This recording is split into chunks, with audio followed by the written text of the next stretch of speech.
Hello? Hi Carolina. So, did you like the movies we had to watch for the oral presentation? Well, I didn't like it too much, and it almost made me cry, but I guess Videsh was alright. The sexism and the violence, though, couldn't stand it. My favorite one was Fire. I think it boldly criticizes the influence of religion and the role of women in the family. I agree. And the topics that you mentioned sound interesting. Have you done any research about them? Yes, actually, I wrote a few things down after watching the movie. First, I would like to talk about religion. Some characters in the film are very religious, especially Ashok. He goes to see a Swamiji, some sort of religious preacher, every day, and he tells him what to do in order to avoid sin. One of his advices is that he must be tempted and then reject the object of his desire. With this in mind, Ashok lays every night next to his wife, named Radha, without touching her at all. After a while, he sends her to sleep in a different bed. Of course, Radha is not pleased with this arrangement, but Ashok gives her no choice because according to him, desire brings ruin. As you can see, religion is unfair towards women. Another example of this is the Karva Chauth, a religious festivity in which only the wives must do a day of fast to prove that they are loyal to their husbands. And ironically, Sita's husband is cheating on her. And Sita gets tired of the situation that she and Radha are facing. She says that they are so bound by customs and rituals. Somebody has to press her button. This button marks tradition, and she starts responding like a trained monkey. Then, as the plot develops, and they are neglected or mistreated by their husbands, Sita rebels against all traditions. She realizes that she is trapped in a loveless marriage, and she's been treated as a mere object.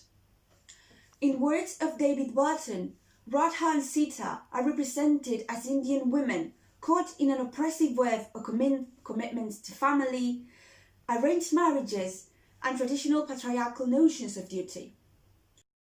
At this point, Sita begins a subversive act of defiance. She no longer keeps quiet when they do her wrong. Secondly, the role of women in the family, which is unchangeable and unquestionable. Women are treated and seen as instruments whose duty is to take care of the family, behave properly, and bear children. So their value as human beings is scarce. And as Sati points out in one occasion, a woman without a husband is like boiled rice, bland, unappetizing, useless.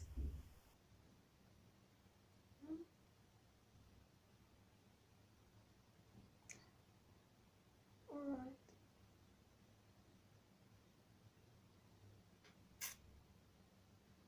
Her husband Jatin thinks that life can be hell for a divorced woman. Radha and Sita depend completely on their husbands, and if they want to be good wives, they must submit to them. Thus, the man holds all the authority, and he also dictates the dynamics of the household. When Radha stops obeying his requests, Ashok becomes furious and yells that she should be touching his feet and begging him to forgive her. In a society strongly ruled by religion, the man has become some kind of god, an omnipotent figure that controls both the wife and the household. Well, the first thing that we want to talk about in Nagamandala, well, not Nagamandala, sorry, Videsh, is sexism. Just like in Nagamandala, sexism. Like, it's really bad in this movie, like really bad.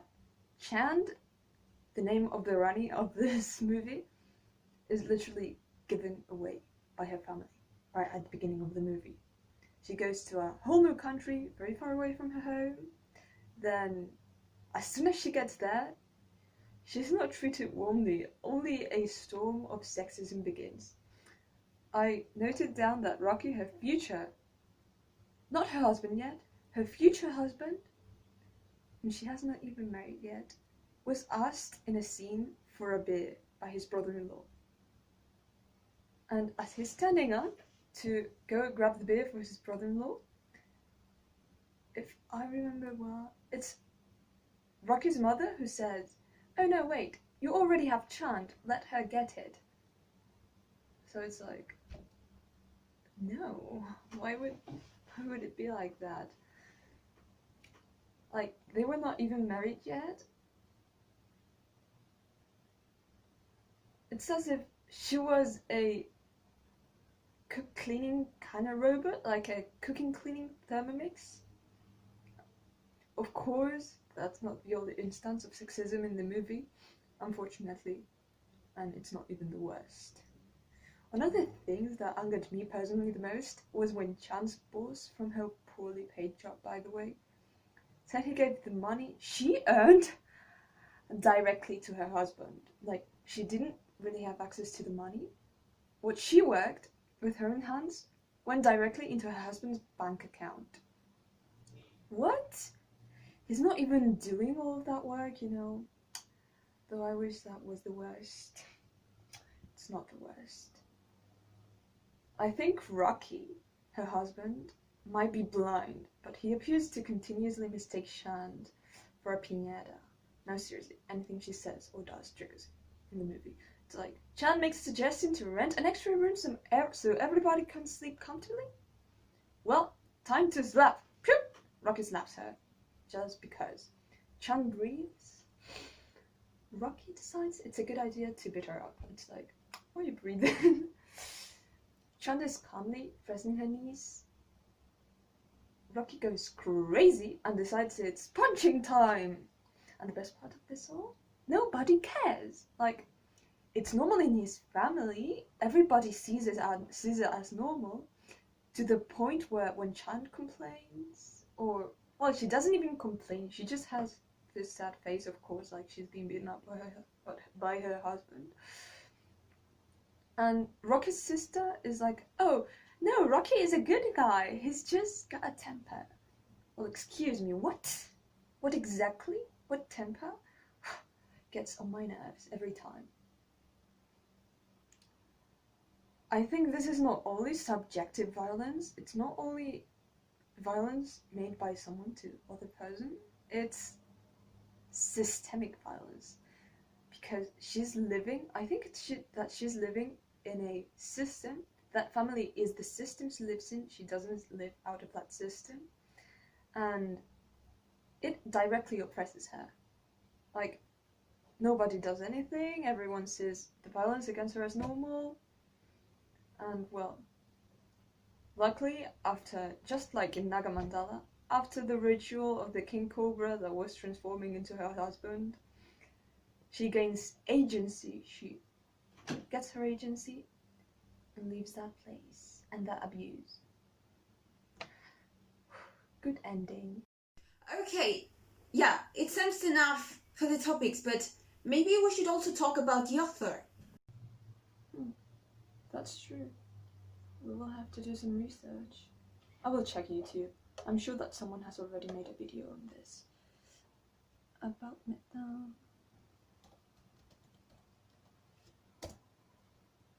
Oh yeah, there's one. Hello everyone and welcome to my channel. Today I'm here to talk about an indie Canadian film director called Deepa Mehta. I'm sure that most of you now have the following question. Why should I care about her? Well, my dear subscribers, today you're here to find it out. Well, she was born in 1915. She's a famous indie Canadian film director, producer, and screenwriter within the Bollywood world. And among all these awards that she has won, the most important ones are the Genie Award in 2003 and the Governor General's Performing Arts Award in 2012. But what stands out the most of her artistic career is being named an Officer of the Order of Canada for defying the cultural traditions and bringing to light the stories of oppression, injustice, and violence that coexisted in her native country. One of his most notable works, without any doubt, is the Trilogy of the Elements. Within this trilogy, we have 3 films that are Fire, Earth, and Water. I would like to talk about Fire because it's the one that impacts me the most, and I think it's really worthy to talk about it. Well, this film is about a born of a lesbian relationship between a woman called Radha and Sita, and we see in this film, while the older Radha remains bound by tradition and being subdued into silence, the younger Sita refuses to accept her fate, definitely. Sita's attitude slowly spills over onto Radha, who becomes slightly more and more assertive. Days before, I have read an article where a TV new program shows more than 200 Shiv Sainis stormed a Cinemax theater in Mumbai, smashing glass panes, burning posters, and shouting slogans. Something really, really crazy. And I remember that one of them said, wait a minute, oh yeah, one of them said, if women's physical needs get fulfilled through lesbian acts, the institution of marriage will collapse, reproduction of human beings will stop. So, something really crazy.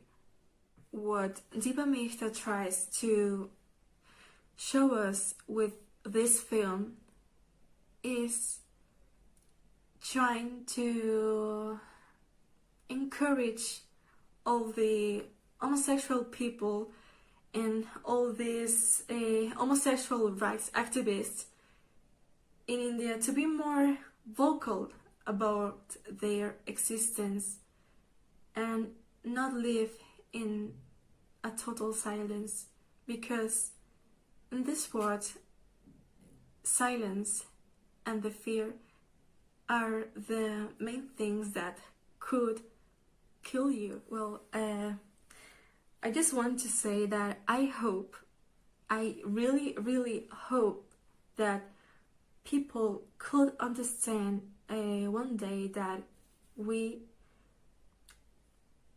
deserve to love and live with whoever we want, no matter if it's a man or if it's a woman. I think we all deserve to love, wherever, if you're a homosexual or you're heterosexual. I think it's something stupid to think that